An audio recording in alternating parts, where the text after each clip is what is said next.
Hi, Linda Bowney here from StampingWithLinda.com, your cardiologist since 1997, helping you create cards from the heart.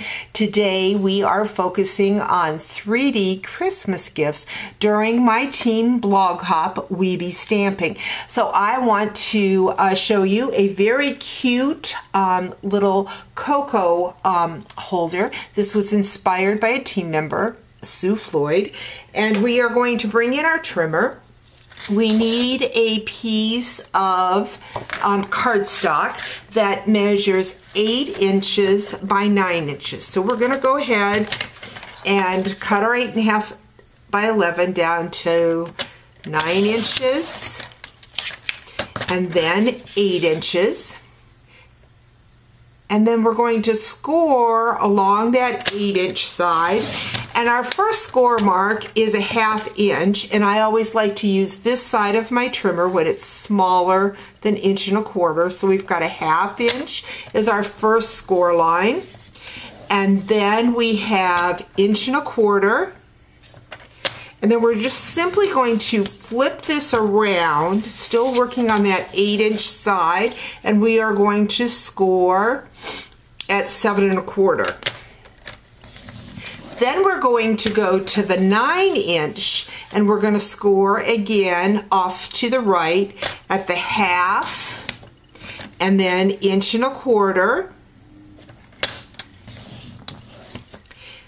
Flip it around so that we can score further. We're going to score at the 4 3/4,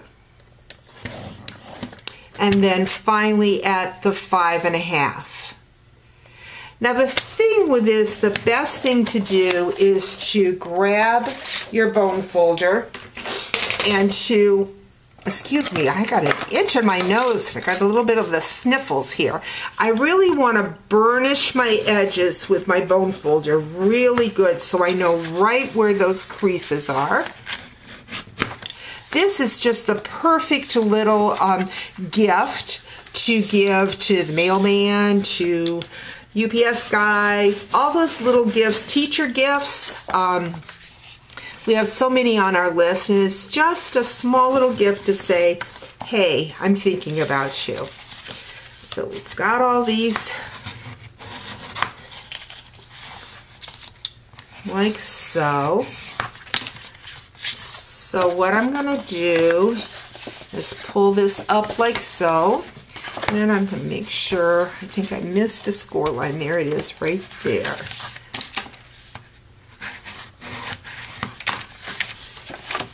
So we've got this, and what we're going to do is bring in our scissors, and we're going to need to cut out some spots. So we're going to start here. We're going to cut out this little piece right here. And when you have, this is going to be our little tab. When you have your little tab, you want to make sure that you cut that score line right out. So you want to cut on both sides of that score line so that you've kind of got a little V shape. That makes it easier for you to close because there's no bulk in that piece. So we're going to go ahead and cut this. We're going to cut again that score line out.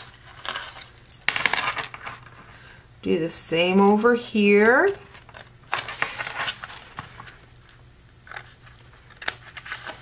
Whoops, didn't cut that on the score line. There we go. And now we're just going to finish cutting out the score line. This is going to be our flap for the top. Now what we're going to do is then cut all the way across here. Cut that right out.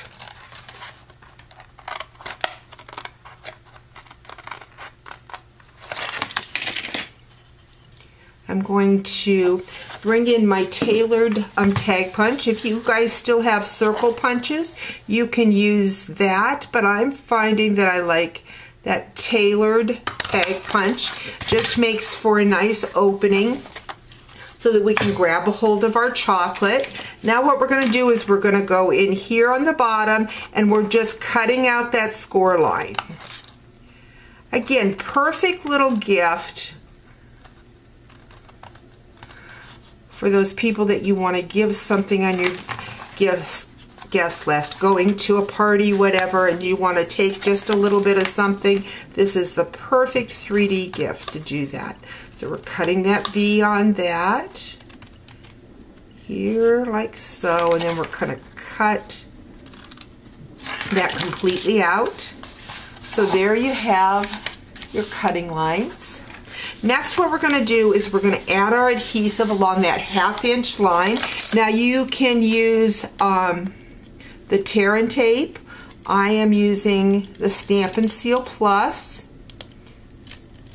I think I just ran out.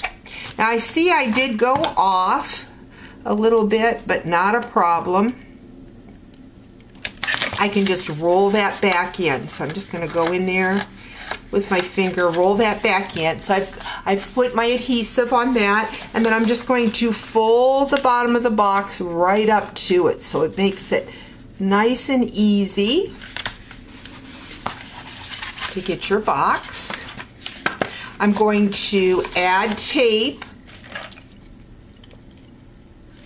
on my 2 little flaps. Oops, and I grabbed the wrong adhesive that I ran out of. So I've got these. I'm going to add adhesive along here. And close my box like so. Nice even seal. And then up here is the top to fold in. Going to grab my little hot chocolate box. I see I did not cut enough of a V here. Again, the reason why you want to cut that V is it's so that you don't have too much bulk when you're closing that box up. We've got that. Close that up. We're going to decorate the front of the box. I have a piece of Early Espresso. This measures 3 1/4 by 6. And there I go again, grabbing that Stamp and Seal Plus that was running out. Can't seem to get rid of that. And we're going to add this to the front. And then I have a piece of the Painted Christmas Designer Series paper, and I'm going to use the pine cones for this. So we're just going to add the pine cones. I have already taken my scallop contours and have cut up out a piece of the Very Vanilla. I have stamped with a Christmas to Remember stamp set and have used those Christmas pine cones to cut out and decorate the front. Now we're going to add some dimensionals to that so that it kind of pops up. I see I did add 1 to 1 corner to kind of hold those pine branches together because I cut apart the die. It was too big for the whole die to be on the front of this. So we've got that. And like I said, I'm just going to grab my cocoa mixes. Our cocoa mixes come in lots of different flavors now. I've got the French vanilla and the s'mores. So just a fun, inexpensive gift to give during the holiday season. Hope you've enjoyed today's video. We'll talk to you real soon. Bye-bye.